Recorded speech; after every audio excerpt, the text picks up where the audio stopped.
Rising from the depths once again like an angry kraken, Phoibos is back. Except, this time it's not a diver. I'm Shane, this is Relative Time, and today we are going to talk about the brand new Phoibos Nebula, which I was pretty excited to check out, because not only is this more of a sports watch than a diver, but it's also returned to Phoibos using the high-beat Mojito 9015 movement, which is something they haven't done in at least a couple of years, let alone take full advantage of that thinner movement, which is something they've done here with the Nebula. Now, before we really jump into this, I do want to talk about two things. The first is that just like previous Phoibos reviews, this watch was gifted to the channel, and they're not going to ask for it back, hence that promotional tag at the very beginning. And the second thing is that I want to talk about the dial. Now, I'll go into more detail later on, but there's one thing that's going to become very apparent as you watch this footage, so I thought we'd talk about it now. The Nebula uses a sandwich dial, one where the top layer has both a fume gradient and a vertical brushing. And you'll see that the angle of the lighting as well as the angle of the watch will drastically change how the watch looks. Sometimes it'll look almost faded and rather dull, yet move it to another position and that emerald coloring comes through brilliantly. So I think this can be both a positive and a negative, and it really just depends on what you're looking for. Typically, green watches have a huge presence and they're very eye-catching. I mean, usually they're just hard to miss. There's a reason that the green subby was nicknamed the Hulk. So if you're looking for that kind of eye candy that attracts a lot of attention, you're not going to find it here with the Nebula, at least not 100% of the time. This one can be a bit more subtle than that. And if you really want to follow comic book analogies, I'd say the Nebula is more like a Green Arrow than a Hulk, as it's there when you need it, but it can just as easily fade back into the shadows. Anyway, we'll get back to the dial in a bit, but for now let's talk about the specs. Phoibos decided to keep this moderately sized at 40mm wide and a 46mm lug-to-lug. So the platform as a whole should be a great fit for most people. They also did a great job keeping this relatively thin, and I think that is key for a good sports watch. So from the embossed case back all the way to the top of the flat sapphire crystal, you're only looking at 11.2mm. Otherwise, you have that Mojito 9015 movement, a standard 20mm lug width, as well as 150 meters of water resistance, with a signed screwed down crown. Now, it is a little unusual to see 150 meters on a watch. I'm kind of assuming that they wanted more than the standard 100, but they wanted to keep this thinner than their 200 or 300 meter divers. So they settled on a nice balance in between, which I think is indicative of the watch as a whole. I mean, if you look at the specs and compare that to what Phoibos has done in the past, it kind of seems to me that they took their time developing this, just trying to find the right balance that would hit the sweet spot for as many people as they could, which is also true when it comes to the watch's weight. It's about 145 grams on its bracelet, so it has a really good solid well-made feel in the hand, yet it's not so heavy that you ever really think about it when it's on your wrist. From most angles, the case has a very streamlined look to it, where it's mostly brushed with a linear grain, except for two polished chamfered edges that run down each side, which is partially what gives it that slick streamlined look, as that guides your eyes up and down the entire profile. However, when you look at the watch straight on, you notice that the lugs aren't very long, and it starts to look a bit stubby. When I first saw this angle, my thought was that it looked like it had some rather broad shoulders. There is a screw down crown at the right, which is just large enough that it's easy to use, as well as it is signed with the ever controversial Phoibos logo. Now, technically I think this is a king octopus, but I always like to think of it as a kraken. Honestly, I'm a fan of the logo, but I know some people can't stand it as it seems a little odd. So if you don't like this logo, then just be aware that it's pretty much everywhere here, which includes the case back. Now this nicely embossed case back is fairly standard for Phoibi out there these days, but it's always nice to see it again. Now back to the front, you have a flat sapphire crystal with AR coating. Although even with that coating, this one can be a bit reflective. It just kind of depends on the angle, and in some ways that's sort of the point with this vertical brushing. Now, I don't normally praise a flat sapphire crystal, as it's kind of the de facto standard, but I think Phoibos made a good choice here. It seems like a lot of brands these days go with a domed crystal just because they think it's what people want, rather than what the design might need. Now, don't get me wrong, a domed crystal can look good, and especially on more retro-based designs. Yet the Nebula is more modern and streamlined, so a simple flat crystal is the way to go here. That, and it helps keep the overall thickness down. Now, a clean bezel with a circular brushing tops everything off, although it does have a thin polished edge right where it meets the case, which is a nice touch, but it's really the circular brushing and how it reflects the light around it that really grabs your attention, which when combined with a matching clean chapter ring on the other side of the crystal, really helped to create a wide frame around the real star of the show, which is the dial. So from the pictures I've seen, there are going to be 5 different colorways of the nebula, 2 green, 2 blue, and 1 red. Some of which will have white indicators and silver hands, and the others are going to have this off yellow or old radium with gold hands. So where to begin on this one? This has got to be one of the more complex dials I've ever seen from a build standpoint, as there are a lot of different elements at play here, and ones that you usually don't see together.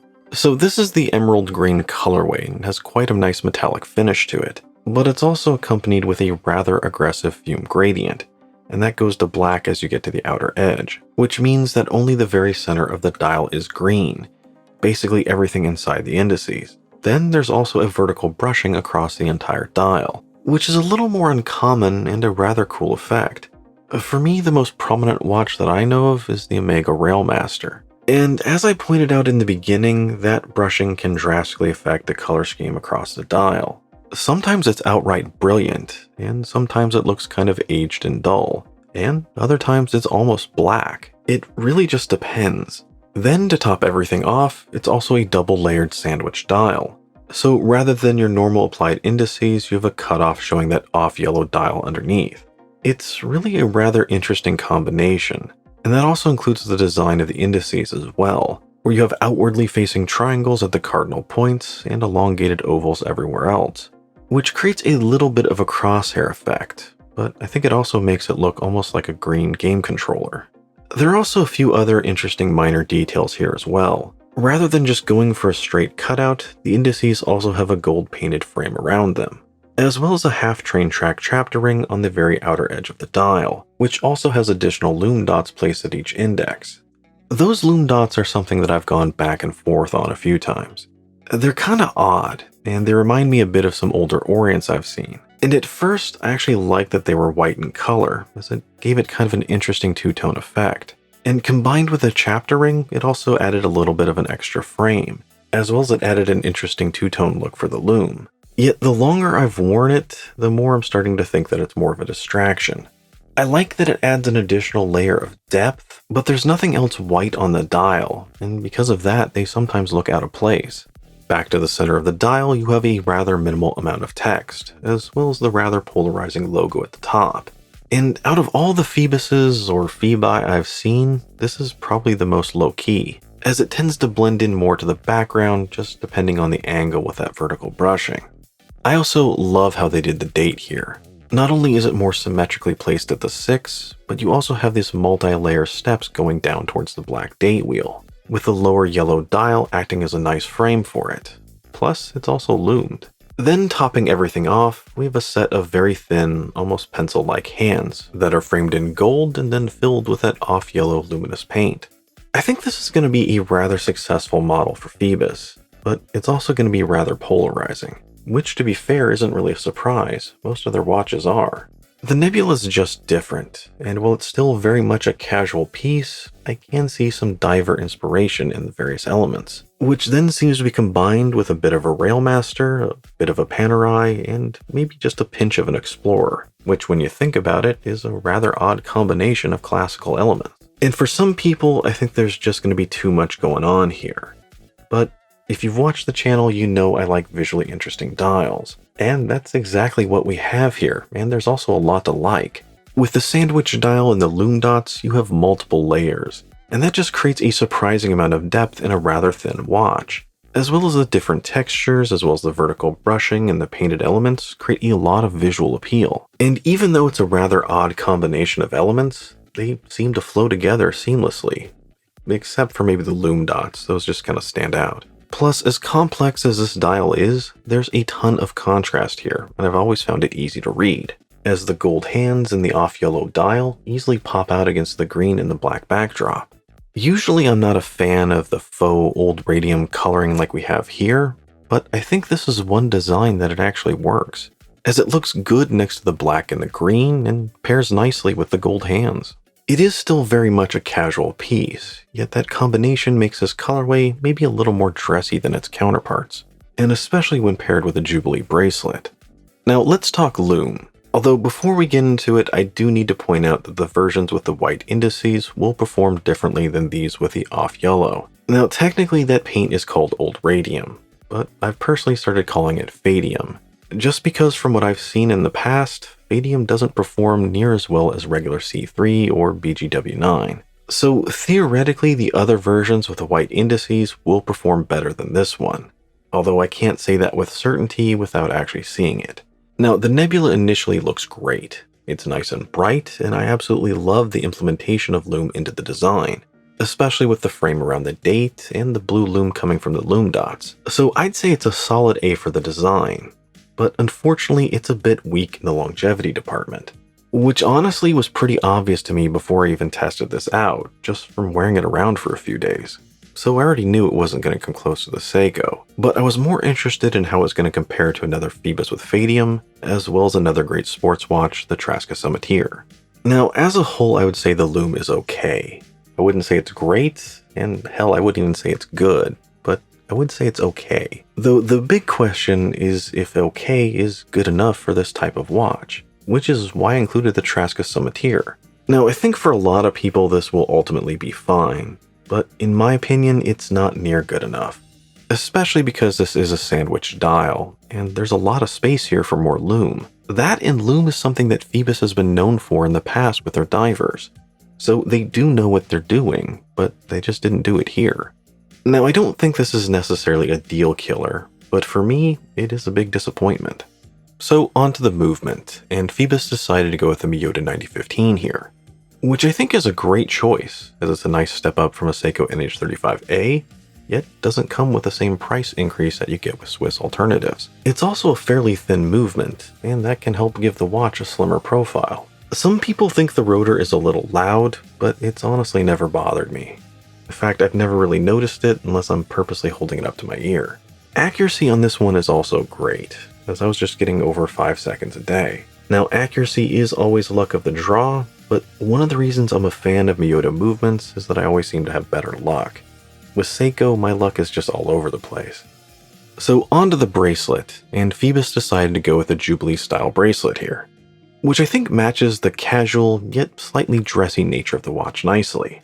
In fact, the Jubilee probably is what makes it a little more dressy. The flat outer edges of the bracelet are a little sharp, but otherwise it's great. You have solid end links, solid links secured with screws, and a well-made push-button milled clasp with micro-adjust. Plus, the end links are fully articulating female links, so the watch stays true to that 46mm lug-to-lug. Overall, it's a nice quality Jubilee, and the only concern I've had with it is more from a design standpoint, and that's with the clasp. The clasp is well made, but it is beefy, and sometimes I question if that really matches the sleeker profile of the watch. The bracelet starts out at 20 and then tapers down to 18 before the clasp, and I do wonder if maybe going down to 16 would have been better. Regardless of that, on the wrist it's very comfortable. The shorter lug-to-lug with the Jubilee is a great combination. The watch stays squarely where it needs to, while the bracelet conforms easily to the natural curvature of your wrist. Plus, I think the Jubilee is a little more breathable, which is nice to have in the summer. Lastly, let's talk value. Now, I think Phoibos is going to list this for $390, but there are a lot of 10% discount codes out there, and that should bring the watch down to $351, which I think is rather excellent for what it is. These days, most of the Mojito 9000 based watches I've seen seem to be starting at $400, and those are typically Kickstarter prices as well. So if you can actually get this for about $350 after a discount, I think you're getting a hell of a lot of bang for your buck. Now, in terms of other watches to compare this to, there are a few that come to mind. Out of the ones I've reviewed, I'd say a good start would be the surprisingly good Seiko Dress KXs. They are less, but you're not going to get Sapphire or the better movement. Then after that, check out the Traska Summiteer and the Second Hour Mandala. Those are a bit more, and they have completely different styles. Yet in my mind, I think those two come closest to what this feels like on the wrist, as well as what purpose they really serve. Then there's also the Ryan Hellcat. Now, I absolutely love this watch, but it is overpriced for what it is. Yet, it's still worth checking out if you're curious. So overall, I really like the Phoibos Nebula. In fact, I'd say it's probably my second favorite Phoibos. The Great Wall is still of course my favorite, and I'd say the Age Steel Proteus is a close third to the Nebula. This is a watch that really hits the sweet spot in so many areas, in terms of specs, movement, and price. The only thing that I wouldn't say that's true about is the design, which I think is going to be polarizing, just because it is so different. For some, they're going to love the size, the movement, as well as the value here. But the dial and the logo, it's all just going to be way too hectic and too odd for them. Yet, just like the Phoibos logo, that's what other people will love about it. Those that want something that's a bit different, yet still has a great solid foundation. The Nebula is still not perfect, and I hope in future versions they fix the Lume. But otherwise did a great job here. I'm actually expecting this one to sell out, if it hasn't already. So if you are curious about it, it is definitely one to check out. Anyway, that's my take on the Phoibos Nebula. Let me know yours down below. As well as if you are interested in getting one, what colorways are you thinking about? And as always, if you enjoyed the video, don't forget to like, comment, and subscribe. I'm Shane, this is Relative Time. I'll see you next time.